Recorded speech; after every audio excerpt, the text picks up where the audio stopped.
Hello everyone, I'm Marty and welcome to my August 2025 market update. I hope you're all enjoying this great summer we're having in Vancouver. It has been glorious out. Water temperatures at 20 degrees, we've been in the mid-20s, a little bit cooler today, but this isn't the weather report. This is the real estate market update for Greater Vancouver. So let's pop right into it and give you some of the stats. Here's my table that I've put together. Prices have stabilized. We're not seeing any major increases, any major decreases. If you want to break it down in terms of activity, for detached houses across the board, we're seeing just over 4% drop from activity from this time last year. Benchmark price about 3.6% on Greater Vancouver drop in detached houses year over year. Last month, about a 1% change, so nothing too dramatic there. Townhomes and half duplexes, interestingly enough, on the other hand, are up in activity year over year. Down about 2.3% from this time last year, and just a negligible drop in pricing over the last month. Attached apartment condos down about 3% in activity, down about 3.2% prices year over year, and a negligible drop over the last month. So we're not seeing a lot of changes in price right now. We're seeing the status quo. There's a lot of product selling. There's a lot of people out there buying. There's some people waiting. There's some people who haven't listed yet. So we're seeing that inventory level off as well. So I'll jump into that in a little bit more detail shortly. Let's look at the market speedo. Oh, now this is not the market speedo. That's Walter Goggins wearing a speedo. That's not what I wanted to show you. Let's go into this market speedo. Not sure how that got in there, but if we look at the real estate market speedo, love Walter Goggins. He is an amazing actor. If you watched any of his series, including White Lotus, he's an amazing actor. Again, don't know how that got in there, but I have nothing but praise for that man. But I do not stock photos of him in a speedo, if that's what you're asking about. Somebody snuck that in my presentation. I'll find out who. Total listings are, of course, up for Metro Vancouver. Total sales down. Sale price 0% change. So exactly what I'm saying. From the speedometer, we're at about 13%. So we're into that balanced market territory for activity. No surprise there overall. Now, let's look at the different product. I can't get that photo out of my mind. Let's look at the different product using our sales ratio metric that will show us how active each product category is in each area based on the percentage of product that's selling over a monthly period. So over the last month, if a particular product and area were less than 11% sold, we are in a buyer's market. If it's between 12 and 20%, we're in a balanced market. It's not favoring the buyers or the sellers. But if we're over 21%, which none of the markets are now, by the way, we're in a seller's market. There's upward pressure on that pricing. Buyer's market, downward pressure in the pricing, and status quo, 0% where we are now in that balanced market. Okay, let's look into each. Detached houses, Vancouver West Side. You can see what's happened since the beginning of the year. Predominantly buyer's market territory, last month being 9%. Let's bring up the stats for this month. We're at 8%, so not much change, still in that buyer's market territory. Mind you, the homes we've sold have all been in multiples, all above list, so there's lots of demand out there for detached houses. So that's interesting. Condos, townhomes on the west side, you can see we've been in a good balanced market for most of the year. Let's bring up those stats from last month. We are at 17%, so no change since May in high balanced market activity territory for condos, townhomes, Vancouver West Side. Okay, let's go to the downtown area. I split that off. A little bit less active downtown than we are on the west side. We are just at the top end of that buyer's market category. Let's see what's happened last month. No change there. Surprise, surprise. Still buyer's market right at the top rung, just before balanced market area. We're going to be looking at 11% sales ratio. Again, no change since end of May. So if we go into detached houses on the east side, let's talk a little bit about those. For the year so far, we've been in that balanced market, top of the buyer's market territory. Bring up the stats for the last month, 9%. So we are indeed in that buyer's market territory for houses on the east side. If we look at condos on the east side, it's been our most active product and area. We're at 20%. So we have bumped up from July, which was at 18%. We're almost in a seller's market for condos, townhomes on the east side. Very interesting, but right now, right in the top rung of balanced market for that product. Okay, overall, if we're looking across BC, we've got all these swings. That's from early 2022 when we saw that. We saw that bump last year. We saw activity growth and then some drop. And here's where we are, still in that balanced market band throughout the province. What's happening in prices? If we're looking at our average price graph, again, still, we're about 10% down on all product. In some areas 5%, and some areas 10%. Product is down from that peak. So pretty close. If you take your assessed value from last year, pull off about 10%. That's a rough guide on where a lot of the product is selling now. Unless we're generating multiples, then it's being pushed well above. So that's the key today in that approach for marketing, etc. If you look at the 5-year trend for detached townhomes and apartment, same idea. We're about 5 to 10% down from that overall peak. You can see that trend for all product. Okay. What's happening in the burbs just outside of Vancouver? If we look at detached houses, you can see the sales ratio. In green are all the increase in activity, and in red we've got decreased activity, predominantly more green than red on detached. So you can see that detached market is starting to build up out in the burbs and working its way into Vancouver. For attached product outside of Vancouver, again, predominantly green. This is kind of like a weather report. We got a green front coming in here to the lower mainland.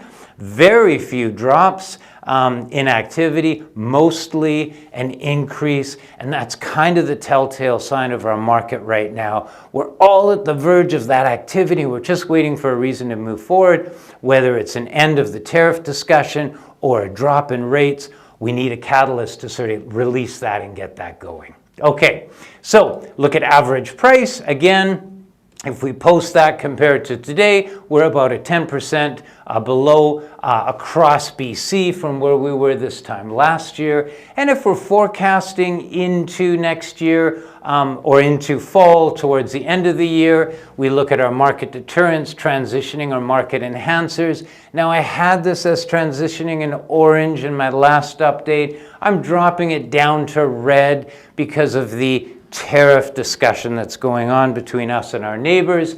That's brought back that consumer confidence a little bit. That is definitely a market deterrent right now, holding some buyers off from making that buying decision. Inflation's behaving well. That's a market enhancer. We're at 1.9% now for inflation.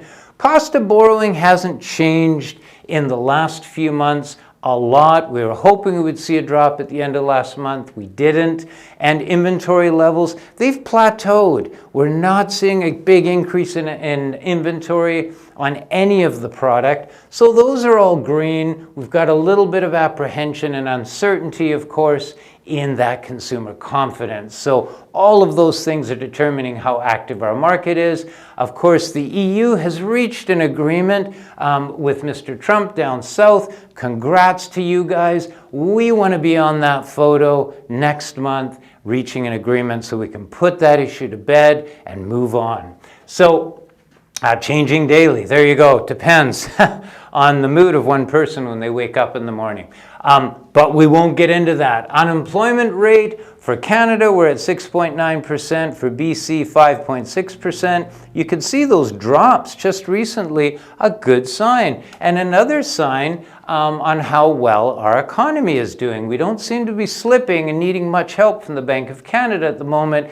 Probably why they kept that rate the same, the overnight rate. We'll get into that. BC retail sales, they've been increasing since last year, so that's a good sign. The GDP seems to be on a steady growth rate. There's no alarm bells going off there. Like I said, our economy seems to be doing well enough, does not need any assistance. Same with the US economy. Interestingly enough, with all that's going on across BC, if we look at activity, it's a bit of a roller coaster ride depending on the mood and the flavor of the day. Consumer confidence, still, we like to look at the rental rates, and that's always a good sign with what's happening out there in the market. And you could see those rates slightly increasing. There's last year in gray above. Last month, the average rental rate was $2.84 a square foot. We're at $3.01 a cent a square foot, so that shows that increase in the rental rates as well. Commercial real estate has done extremely well and is increasing. It's an improved environment for commercial real estate. That's a good sign as well. So there's a lot of positives going on. But when you open the paper, well, who opens the paper? When you go online and read some of the articles, Korea cuts 2025 forecast again. Look at that, Toronto. Then you look at extended open house for Etobicoke bungalow catches buyers on their way to other homes. Home near Scarborough Bluffs. Well, I just want to point out, when you read these articles in the Globe, they're all Ontario-based. They're all talking about Toronto and the suburbs around Toronto. Well, hang on a sec. Let's just freeze frame that, because I don't want to know what's going on in Toronto. I want to know what's going on here in Vancouver. And I don't know why, but they don't seem to be giving us a lot of coverage out here. And then I did a bit of a dive into that just to see what is different between Toronto and Vancouver. Well, check these graphs out. The first graph is the months of inventory. So that's how much backlog in volume of listings is building. Toronto's in orange. Look at that. They've got about 210 months of supply, whereas Vancouver's got about 120. Significantly more listings sitting on the market not selling, predominantly condominiums, but detached houses as well. Let's look at the MLS Housing Price Index, the composite index of Vancouver versus Toronto. Now look what's happened in the prices in Toronto compared to Vancouver. So I will stand true and say the Vancouver market is faring much, much better than the Toronto market. So don't let those headlines scare you. Toronto is not Canada. Toronto is Toronto. So what you read, look at where it's from and what markets they're talking about. We've talked about the GST rebate program that was announced back in May 27th, where first-time buyers get that GST rebated. That's helping the pre-sale and new product market, of course. Let's talk a little bit about inflation and what TIFF and the Bank of Canada are doing. Inflation's at 1.9%, a little bit of a tick upwards. It was at 1.7 last month. The Canada overnight rate is still at 2.75, no change there. And the Bank of Canada held it because they said the economy is doing strong regardless of the tariff discussion. And also, the Bank of Canada does not want to push up inflation through monetary policy. So if they lower the rates too quickly, we might get inflation going up. They don't want that either. They're only going to do that if they need to prop up the economy, is my understanding. So inflation being at 1.9%, they're leaving that door open for more cuts later in the year if and when they need it. So looking at consumer price index or inflation, we're at 1.9%. That's the Bank of Canada happiness band between 2 and 3%. We're right at the bottom of that. So we've got a little bit of breathing room. There's no need to panic, but they don't want that to be shooting upwards. So that's kind of the things that I think they're watching as well when they make their decisions. On how we compared to the Fed, you're reading a lot about Mr. Powell there down south having certain challenges in his job, but their U.S. inflation rate's at 2.7, significantly different from ours. Now, last month we were at 1.7, we've gone up 0.2%. Last month they were at 2.3. They've gone up 0.4%. So that's really interesting. Their inflation seems to be climbing. Their overnight target rate, ours is 2.75. They're at 4.33%. So we're still pretty close, but we might see some things happening here depending on what happens over the next month. Cost of borrowing in general, remember I went through how each of these different rates are affected. The variable rates are a direct function of the Bank of Canada overnight rate. So when they do drop 25 basis points, you will find those variable rates following suit. The fixed rates are a little bit more complicated. They're a function of the economy and the bond yields. So if the bond yields drop, we might see some fixed rate drops, but they're not going to be as large as the variable rates. So I talked about that the last couple of months as well. Overall, here's when we were peaking in those high rates. Here's the forecast. We're looking at that 5-year fixed, maybe a slight drop, not much, but the variable, we're looking at some significant drops if that overnight rate continues to drop later this year, which is the forecast. So mortgage rates looking pretty good. The buying power for today's cats, if we look at 3.99% for a 5-year rate, it's about $527 per 100K borrowed, or $5,270 for $1 million when you're out looking at property to gauge what your mortgage rate would be. No change there. The rates are holding pretty steady, just like the inventory, just like the prices. A lot of people are away traveling and on vacation. That might be part of it, but we're going to sail right through August pretty well the same, with about the same activity. And if we look at inventory, west side houses, you can see we've plateaued out. The same with west side condos and townhomes, no increase there. East side houses, no increase there. And east side strata, a bit of a drop in inventory there. So we don't typically see a lot of listings come online in July and August anyways, so that stays in line with our annual cycle. So inventory pretty steady. If we're looking at active listings across BC, those of course have increased outside of the Lower Mainland. What's next for prices? Okay, we've done lots of sales this past month, a lot of happy sellers. Uncertainty, as you saw last month, has been replaced by some certainty. And then of course, we had the tariff discussion flare up again, so that disappeared and went back to uncertainty. But I'm hopeful that maybe some certainty comes back, or where are we in all of this? That's the question. It kind of flip-flops back and forth, and people are watching this trying to figure out what to do.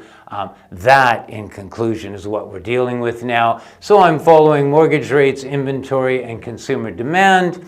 The Bank of Canada rates, they are likely to drop this fall, and we're hopeful that that's going to happen. They'll bring those variable rates down. That's a good thing. Inventory levels have stabilized, and actually, when you look at it, it's a good thing. There's great selection out there of product. We were showing some homes over the last few weeks and condos, and there's a great inventory of items to look at out there and to buy. So that's good. You don't want that inventory to shoot up, because then the supply goes up, the demand is constant. That can affect prices. So everything's holding steady. In conclusion, we've got some continued uncertainty. Many people are waiting to see how this tariff battle resolves itself. We're hopeful it's going to come soon. And the overnight policy rate drops are certainly going to spur some activity as well, as money becomes cheaper and inflation is remaining slow. But we've got a lot of demand pent up. Like, that dam is full. And when they open that up, whatever's going to open it, maybe a resolution to the tariff discussion, we reach an agreement, followed by a rate drop, that could be what we need for those floodgates to open up. So at least for now, we're in a holding pattern until September, and September is our next cycle. September, October is typically our next busy period, so I think we're going to see some good activity over that period as well. That's my market update for August 2025. I hope you enjoyed it. You can watch this video on YouTube, Instagram, and Facebook. And if you prefer to listen, I know some clients say they listen when they're in the gym. I think that's awesome. YouTube, Apple Podcasts, and Spotify.